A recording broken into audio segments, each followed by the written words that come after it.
Yeah, great. Thank you so much for having me. So, by training, I'm a neuroimmunologist with training in infectious disease, and I have this. And I started the Neuro-COVID clinic at Yale in 2020 in response to such a large volume of patients with symptoms and issues, and they've inspired all of the research that we've done to date. So, disclosure, just some consulting.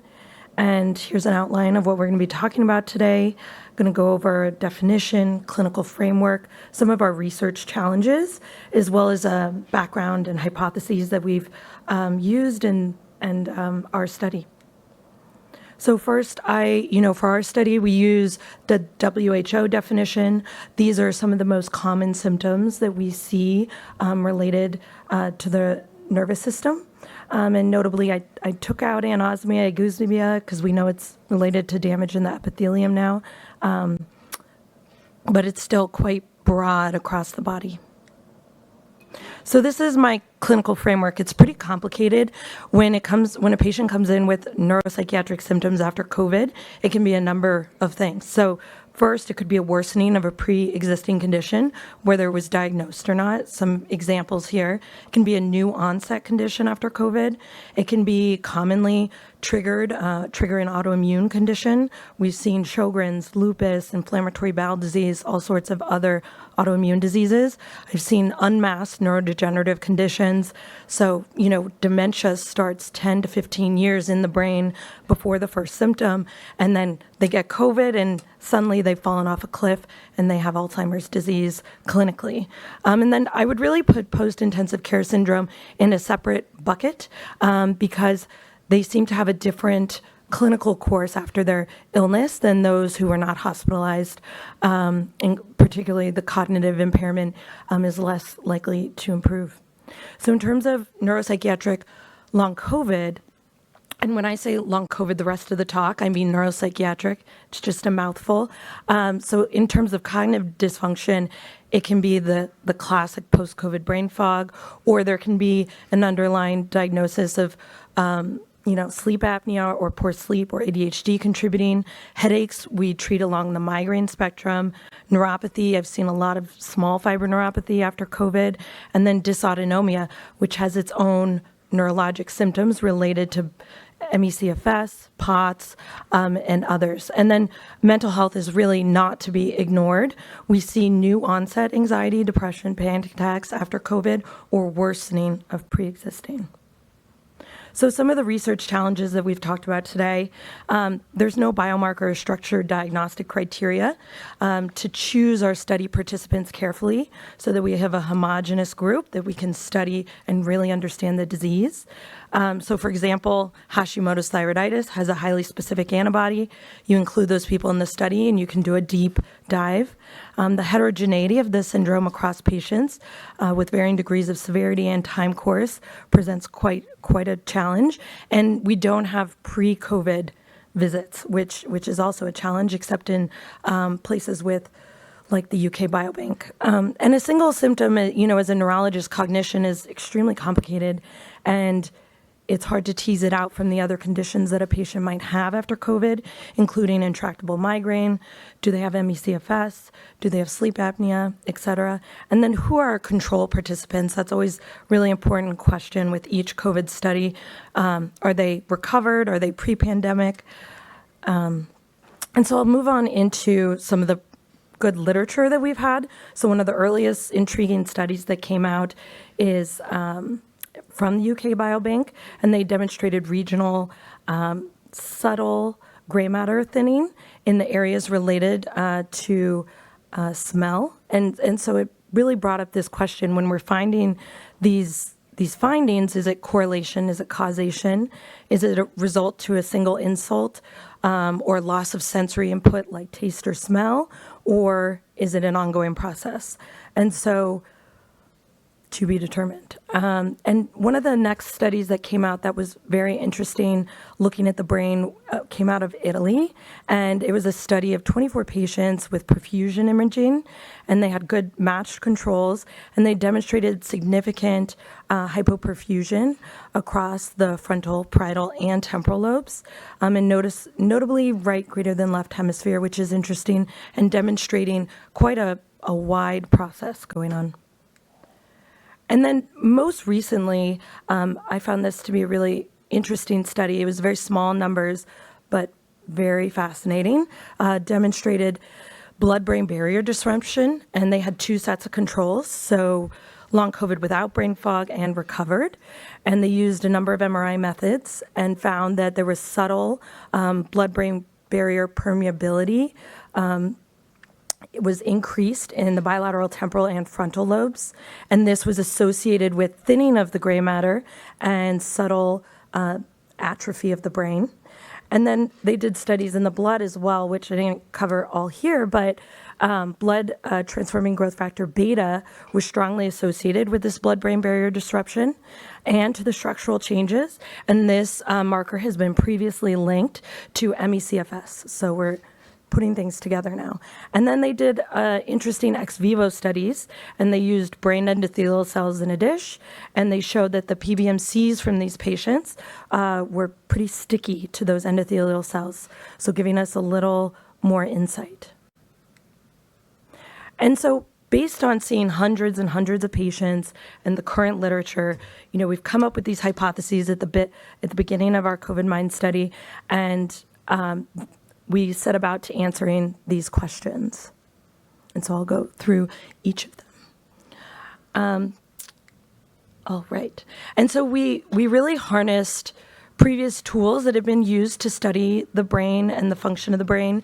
So we use MRI imaging, neuropsychological testing, a really thorough battery,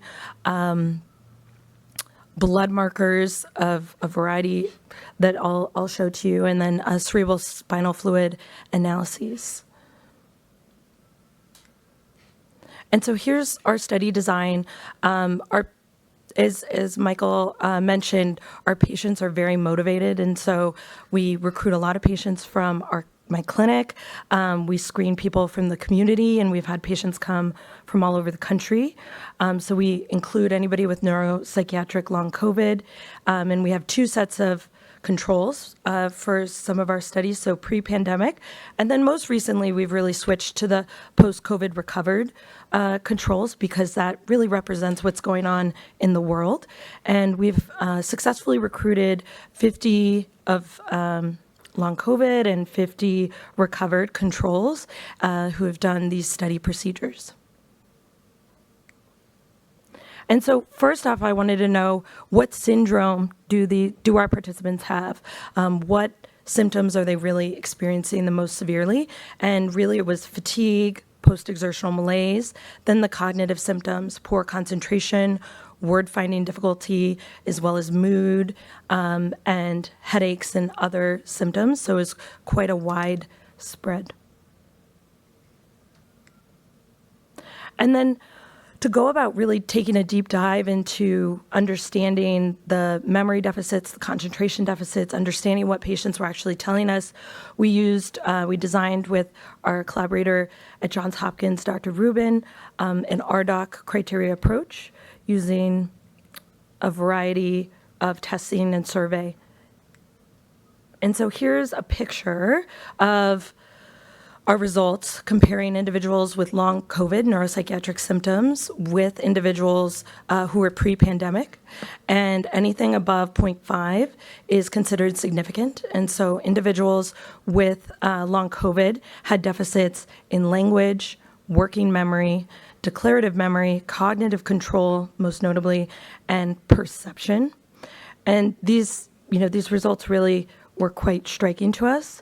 In terms of the other domains, individuals demonstrated motor slowing in their non-dominant hand, which, if you go back to the other studies, showed more affected on the right hemisphere, which is interesting. And then negative mood. So, this is difficult to tease out. Is this due to COVID, or is this due to the experience of going through long COVID, which is really difficult? And so there's increased depression, rumination, significant anxiety, increased perceived stress, and increased apathy. And so taking these striking cognitive results, we said, can we use any of our current tools to look in the blood and see if we can find any clinically relevant markers? And so these are the variety of testing that we've been doing. In the red, we've done in the blood only.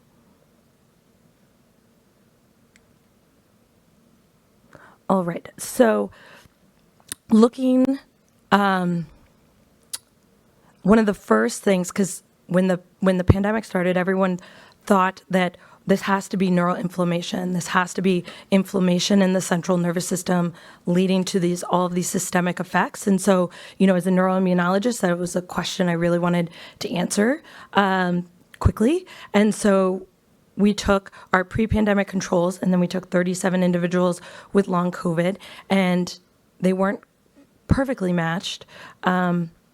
But we first looked in the CSF, and so we looked for neuroinflammation and markers of blood-brain barrier integrity. So as a neuroimmunologist, when there's MS, when there's direct autoimmune attack in the CNS, or if there's an active infection in the CNS, I expect the white blood cell count to be elevated. I expect the protein to be high, especially in neuro infection. I would expect the albumin ratio to be elevated, meaning a lot of albumin from the blood is leaking into the CSF, and we're not finding that in long COVID. And so next we went on to look at cytokines. So we looked at a panel of 15 cytokines in the blood and the spinal fluid and compared them to our pre-pandemic controls and found no significant difference in any of the cytokines, which was very interesting. And also in the CSF, no elevated cytokine marker signature in the spinal fluid either. And so next, we thought, okay, there's no immune response. Let's look for evidence of viral persistence. That's a big hot topic in the field that Michael just talked about. And so on the left there is our measures of nucleocapsid antigen in these participants in the blood and the CSF. We used 3 control groups. So we did acute COVID, post-COVID recovered, and pre-pandemic. And as you can see, there were a couple of individuals who were hospitalized that did have elevated antigen in the blood and in the spinal fluid. But in our long COVID group, 31 individuals, we didn't find any signal. And this was using a Simoa assay. And so then we looked at the antibody profile in both the serum and the spinal fluid. And as you can see here, up to 800 days after their first COVID infection, we see persistent antibodies, anti-spike and anti-nucleocapsid antibodies in individuals with long COVID, but it's the same pattern as the blood. So as a neuroimmunologist, you're always looking at the antibodies in the blood and the spinal fluid and comparing them and seeing if they're the same. If they're the same, that means that the blood antibodies are leaking into the spinal fluid, which is a normal process. It cycles through. It's a enclosed but dynamic compartment of the body. And so this makes sense to us as well. So then we went, we knew there was a lot of neuronal damage going on in acute COVID. And so we wanted to know how the central nervous system was dysfunctioning in long COVID. And so these individuals, again, were up to a year out from COVID, and we measured markers of neuronal damage, astrocyte activation, microglial activation. And interestingly, even though we hypothesized maybe there would be some microglial activation, we didn't find any. There's some preliminary PET studies that were positive in both the blood and the spinal fluid. We didn't find any evidence of that, but we did find an interesting signature, which other groups have also found, is that GFAP is elevated. So a GFAP is a marker of astrocyte activation, and astrocytes are part of the integrity of the blood-brain barrier. So also going back to that most recent study where the blood-brain barrier seems to be dysfunctioning a little bit. And then the plasma tau, unfortunately, we didn't get to do tau in the CSF. It's a non-specific marker, so it comes from other tissues in the body. So to be determined what the elevated plasma tau means without that corresponding spinal fluid. So moving on to my particular area of interest. So I'm pursuing a K award on this topic. So my interest is really in the vascular inflammation related to neuropsychiatric COVID. One of the first things I noticed when I was attending or seeing patients with acute COVID in the hospital was that their endothelial markers and individuals who were having stroke were off the charts. And so one of my hypotheses was, is this still going on in long COVID? Is this something that this immunovascular dysfunction that's persisting? And so this is the long COVID group. We had 50 individuals, neuropsychiatric symptoms, and we had 2 control groups, acute COVID and recovered controls. And notably, the only difference between the groups was the acute and long COVID had higher BMI and higher rates of hypertension. And so first we looked at acute phase proteins. So this was over about a year after they had COVID, and we found elevations in 2 acute phase proteins, alpha acid glycoprotein and CRP. And then notably, there's been a lot of controversy in the field and mixed data. We did not find elevated markers of coagulopathy, which clinically as a clinician makes sense to me because my long COVID patients are not coming in with DVTs, strokes, heart attacks, maybe in the first 3 months after COVID, but not a year, 2 years later. So clinically this makes sense. And then next, I was surprised to find that there were elevated markers of atherosclerosis. So FET2N A36 is a marker of vascular calcification. And then L-selectin is involved in endothelial leukocyte adhesion. And serum amyloid protein is also involved in atherosclerosis and innate immune function. And notably the patterns. So acute COVID, in almost all of these, acute COVID is the highest. We expect that. Lots of vascular inflammation. Long COVID's in between, maybe representing some resolving inflammation. And then the controls are the lowest. But interestingly, on the top 2 graphs, long COVID's the highest. So that's suggesting maybe a unique pathophysiology going on that is perhaps sparked by COVID and then really gains momentum. And so I was really most interested in endotheliopathy. So L-selectin is a marker of endotheliopathy. And here we see 3 other markers of endotheliopathy elevated: soluble P-selectin, ADAMS13, and ICAM1. And again, in the alpha-2 macroglobulin, which is an amplifier of ICAM1, it's again highest in long COVID compared to acute COVID. And so one of the things I was most interested in is linking this to the cognitive in the MRI findings. And so this is very preliminary data, just showing some preliminary associations between the vascular markers and cognition, most specifically verbal learning in the long COVID group, processing speed, and depression. And so these vascular markers may have a strong clinical relevance to be determined. And so noting this microvascular dysfunction, endothelial inflammation, I was very interested in learning about whether the perfusional issues were happening in our cohort.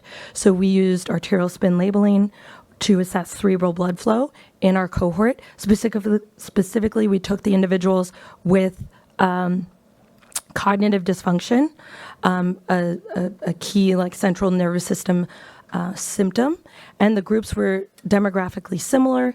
And interestingly, the cerebral blood flow was decreased in the left greater than right parietal lobes, both on the voxel level and on the regional level.